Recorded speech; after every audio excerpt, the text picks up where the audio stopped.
Comentábamos que la jefa de gobierno el día de ayer, Claudia Sheinbaum, presentó un informe de cómo va la capital mexicana frente al COVID-19. Llamó la atención, siempre he visto a la jefa de gobierno en actos públicos con su cubrebocas. En esta ocasión no lo llevaba. Pero estuvo presente el subsecretario Hugo López-Gatell, que nunca usa cubrebocas en sus actos públicos. De repente lo usa, ahí sí lo llevaba. O sea, las cosas al revés. Pero ahí estuvo Claudia Sheinbaum. Portaba su cubrebocas, muy bonito, muy con estilos, me parece, pues parecía de alguna etnia mexicana, un tejido. Y después se lo quitó ya al momento de llegar al estrado y dar el informe. Pero bueno, eso es lo anecdótico.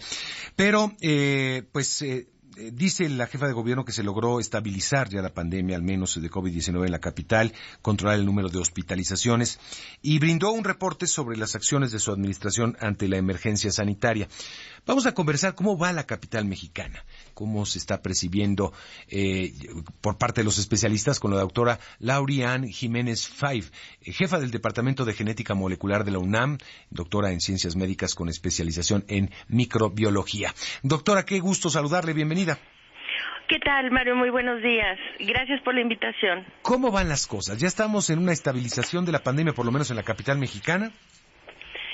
No estamos en una estabilización, definitivamente, ¿no? Mire, llama la atención mucho el informe que dio la doctora Sheinbaum ayer. Antes de entrar en materia, nada más, sí quiero puntualizar una cosa. Efectivamente, las políticas de la doctora Sheinbaum han, por lo menos en apariencia, sido muy distintas. Cambiaron a mitad del camino, sí. Sí, muy distintas, ¿no? A lo que, bueno, no sé si muy distintas, pero han sido distintas a lo que ha ido marcando como paso delantero, pues, el doctor López-Gatell, ¿no? Por parte del gobierno federal.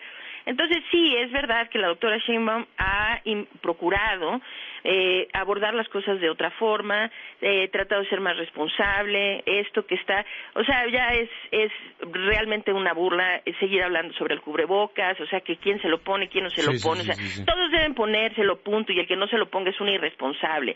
Hay que decirlo con todas sus palabras, ¿no? Y no andarse por las ramitas, así de claro y tan, o sea. Entonces, bueno, en fin, pero pues esas son cuestiones anecdóticas, ¿no? Ahora, entremos en materia, mientras que sí, efectivamente la doctora Sheinbaum ha tenido otra actitud, tratado de abordarlo de otra forma mucho más eficiente, más, mejor pensada, etcétera. Bueno, habiendo dicho eso, también hay que recalcar lo siguiente. En la Ciudad de México el problema no se ha controlado. O sea, eso es un hecho. Uh-huh. El problema no está controlado en la Ciudad de México. Bueno, en el mundo. Porque hemos visto también en lugares donde aparentemente ya está controlado y de repente pues vuelven a aplicar medidas. Porque... No, a ver, déjeme matizar un poquito lo que acaba usted de decir. En el mundo hay muchos países que están controlando perfectamente bien la pandemia. Uh-huh.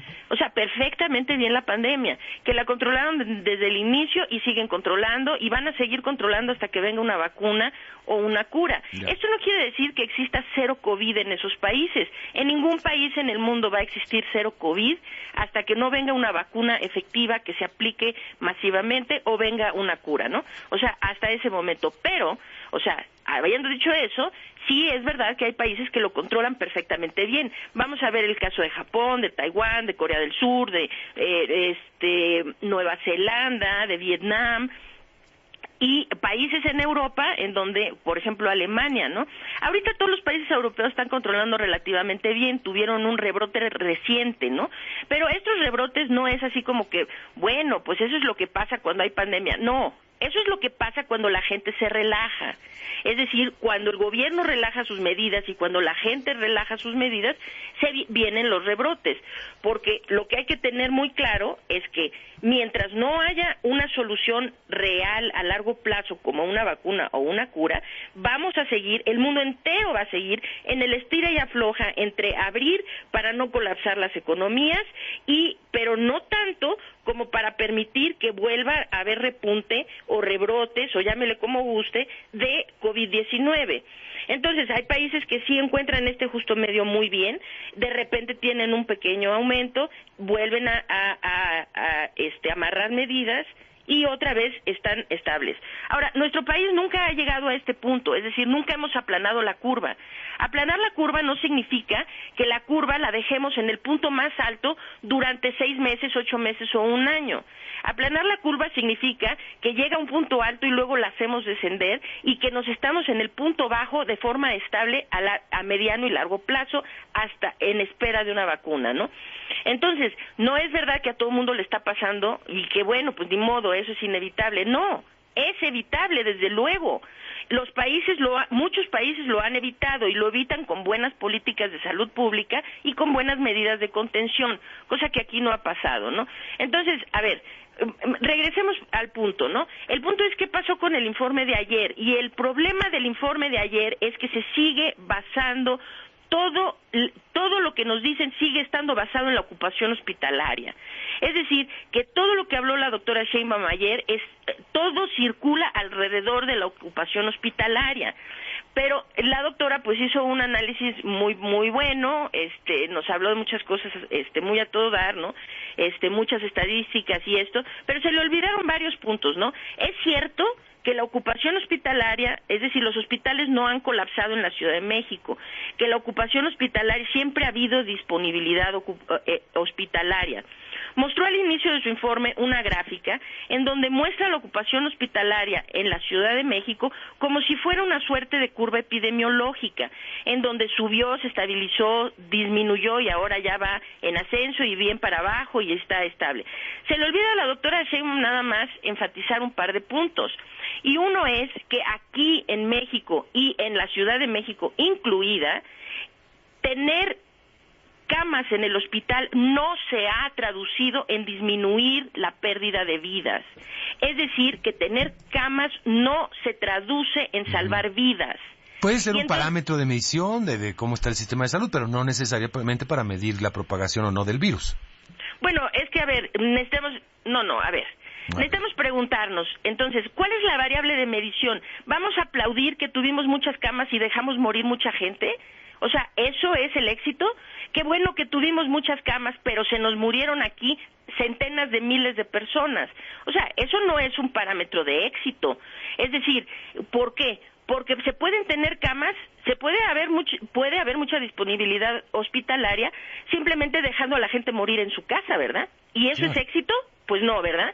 Se puede tener mucha ocupación hospitalaria admitiendo muy tarde a las personas para que lleguen al hospital solo a morirse rápidamente y desocuparlas. Ahora, ¿eso es éxito? Pues no, ¿verdad? Entonces, si dice, cada vez hay menos ocupación de camas en terapia intensiva. Esto lo estoy tomando textual, fue lo que dijo, ¿no? Nada más que se le olvida un detalle. El 3 de septiembre se publica en la revista Forbes un artículo escrito por el señor Nathaniel Parrish, en donde hace un análisis de las bases de datos oficiales, ¿ok? En donde ve que el 78.9% de las personas que han muerto de COVID en nuestro país nunca recibieron un ventilador, nunca estuvieron en terapia intensiva. Es decir, que casi el 80% de los muertos nunca tuvieron la oportunidad de ir a terapia intensiva. Y en cambio los políticos quieren utilizar la disponibilidad de camas en terapia intensiva como una suerte de parámetro de éxito. ¿Cómo va a ser un parámetro de éxito si al 80% de las personas ni siquiera se les ingresa a terapia intensiva? O sea, es decir, que ellos están hablando de parámetros que creen que los hacen ver bien, pero lo que los haría ver mejor es que empezaran a ponerse las pilas para salvar vidas y no estar tanto cuidando sus espaldas, mostrando estadísticas tendenciosas como las que mostró ayer en su informe de gobierno la doctora Sheinbaum. A ver, la tasa de mortalidad hospitalaria, la última que se reportó, esto fue reportado en la revista Bloomberg, ¿ok? En la revista Bloomberg se reporta, basado nuevamente en las cifras de la Secretaría de Salud. En la Ciudad de México, el 38.4% de las personas que ingresan al hospital por COVID-19 se mueren. Esto quiere decir que 1 de cada 3 personas que ingresa al hospital está muriendo. Es que también la estrategia fue por ahí, ¿no? Es decir, solamente nos decían, vaya usted al hospital cuando ya tenga síntomas evidentes y prácticamente está usted muy mal, pues están ingresando la gente que ya está en un estado mucho más... ¿Fue otra estrategia distinta a la que se utilizó? Fue una estrategia equivocada, sí. Es una estrategia equivocada, porque decirle a las personas, se lo voy a poner muy claro, así, lo voy a decir con todas sus palabras, si dejaran ingresar a las personas al hospital a tiempo para salvarles la vida, quiere decir que dejen ingresar gente con síntomas leves y moderados de COVID, no solamente los que vienen con síntomas graves y críticos, que es lo que están haciendo ahora. A esos con síntomas graves y críticos se les salva la vida un porcentaje minúsculo de los que ingresan, es decir, poquísima gente, 1 de cada 3 para ser precisos en la Ciudad de México, ¿no? Si nos vamos a un estado como Baja California es 1 de cada 2. Solamente 1 de cada 2 se le salva la vida. Sí, aquí la estrategia fue al revés completamente, es decir, fue subestimar el número de contagios y eso fue manifiestamente dicho por las autoridades y enfocarse en los casos sintomáticos. Si me permite, nada más, déjeme, nada más en 3 segundos termino el punto. Sí. Si permitieran el ingreso, si cambiaran los protocolos hospitalarios para permitir el ingreso de personas que pueden ser salvadas en el hospital, que sí pueden ser salvadas, que son las que vienen con síntomas tal vez leves y moderados, ¿ok? Ahora, tendríamos mucha más ocupación hospitalaria. Claro. Tal vez incluso colapsarían los hospitales, pero ¿sabe qué? Se salvarían más vidas, incluso colapsando los hospitales. Es decir, que sí habría un problema de ocupación hospitalaria, pero se salvarían más vidas. Esa es la realidad. Ahora, habría que cambiar absolutamente toda la estrategia, porque la estrategia comenzó incluso también con el número de pruebas. Sabemos que México es de los países que menos pruebas hace por cada 100,000 habitantes. Los países que han tenido éxitos han empezado por ahí, es decir, aplicar pruebas masivas, cosa que en México no se hizo. Hacer más pruebas te lleva a un mayor número de contagios, inevitablemente, registrados. Sí, claro, pero eso lleva a un mejor control y lleva a una disminución en la positividad. Es decir, que ampliar, sí, o sea, si ellos están actuando, que le están haciendo caso al señor Trump, o sea, hagamos menos pruebas para que registremos menos casos, pues bueno, esa no es la estrategia. Hay que hacer muchísimas pruebas. Al inicio se van a reportar muchísimos casos, desde luego, pero esto va a hacer que cada caso, es que hay que entender para qué se hacen pruebas. Las pruebas se hacen para poder detectar un positivo, ¿ok? Y poderlo aislar para que deje de contagiar. No solo eso, sino ese positivo ahora se le rastrean contactos, de ahí se detectan muchos positivos que no se hubieran detectado de otra forma porque la mayoría son asintomáticos. Se les detecta a ellos y eso nos da la posibilidad también de aislarlos. Eso quiere decir que eso corta las cadenas de transmisión. Lo que la doctora Sheinbaum dijo ayer en su informe, que es, nos encerramos todos para cortar cadenas de transmisión, quiere decir que no está entendiendo cómo es el proceso de cortar cadenas de transmisión. Encerrarse no corta cadenas de transmisión, solamente las retrasa. Es decir, esto le da tiempo a la autoridad para realmente tomar medidas para cortarlas. Cortarlas significa hay que aislar, buscar casos activamente a través, siguiendo a partir de un sintomático que pues se le hace una prueba, seguir sus contactos, eso nos lleva a detectar a muchos asintomáticos y entonces aislarlos. Esto es cortar cadenas de transmisión que se hace de forma activa y tiene que venir por parte de la autoridad. Los encierros sirven solamente para hacer esto más lento, pero no sirve para cortar las cadenas per se. Entonces, pues tal vez es que no tienen los conceptos bien entendidos en su mente, ¿no? O simplemente siguen diciendo cosas para manipular nuestra opinión mientras que no se está haciendo algo. Esto es muy importante de entender. Mientras se siga utilizando la variable de ocupación hospitalaria como nuestra supuesta variable de éxito, aquí seguirá muriendo gente. Y cuando esta historia se termine de contar, no solamente cuando se termine de contar, o sea, en este momento y en retrospectiva, cuando esto pase, solamente habrá una variable de éxito de la que se pueda hablar, y esa es cuánta gente se murió gracias a la estrategia que cada gobierno asentó en su país. Entonces, pues mire, aquí estamos sumando ya cerca de 71,000 muertos en nuestro país. Esa cifra, según declaraciones en conferencia de prensa por parte del propio López-Gatell, deben ser multiplicadas por 3, ¿sí? Eso quiere decir que en nuestro país ya se han muerto 210,000 personas. Entonces, en México, nuestra cifra oficial ¿sí? Es de 210,000 personas.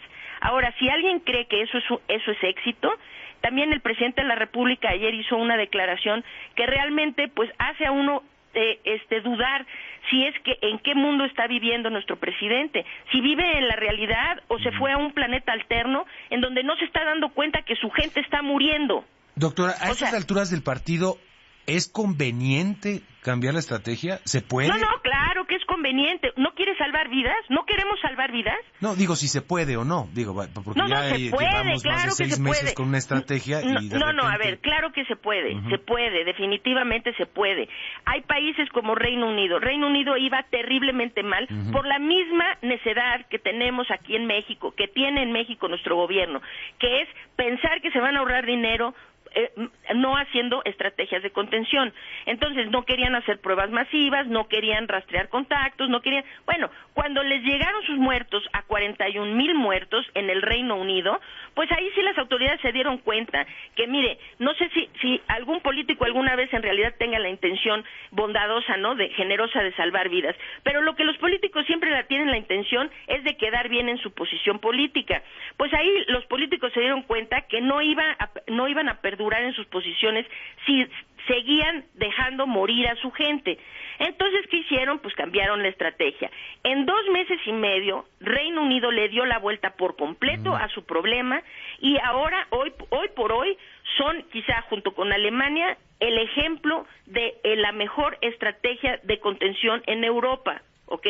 Entonces, en 2 meses y medio más o menos le dieron la vuelta a su problema. ¿Se puede? Sí, claro que se puede. Se necesita nada más voluntad. Todo lo demás es retórica, demagógica, política, que no sirve para nada más que para manipular la opinión de los ignorantes. Mire, se puede cambiar. Recordemos que hasta Boris Johnson era de los negacionistas del coronavirus, hasta que le llegó a su puerta, le dio coronavirus con su esposa, que por cierto estaba embarazada, lo cual era un momento de mucho riesgo, pero afortunadamente creo que lo libraron. Lo libraron y bueno, aparte de haber padecido él mismo coronavirus y de hecho lo padeció de forma bastante grave, ¿no? Aparte de eso se dio cuenta que su posición política estaba realmente en un riesgo inminente si seguía dejando que las cosas avanzaran como estaban avanzando. Le dio la vuelta al problema y hoy por hoy, pues Reino Unido está muy bien. La situación es que nadie le va a quitar de encima a los 40 y tantos mil muertos que sumó gracias a su necedad inicial, ¿verdad? Claro. Eso ya nadie se los quita. Y también el trastorno a su economía, eso, pues Reino Unido ahorita es uno de los países europeos más afectados económicamente por haber dejado que la pandemia se le saliera de control. Es que lo que la gente tiene que entender es que aquí nos están, dando a tole con el dedo todos los días, ¿no? Nos dicen, desde luego, ¿no? No, pues es que la gente tiene que comer, es que las empresas tienen que marchar. Pues nadie está negando este punto, que no somos mexicanos, todos entendemos la problemática económica que tiene nuestro país, ¿no? Los niveles de pobreza, la cantidad de gente que trabaja en la economía informal, que tiene que salir a trabajar hoy para comer hoy. Pues todos somos mexicanos, comprendemos esto de sobra desde siempre, ¿no? Pero a ver, esa falsa dicotomía entre, no, bueno, pues abramos todo con tal de la economía. No hay posible recuperación económica sin control de la pandemia. Es así de fácil. Y todas las estadísticas lo están mostrando. Yeah.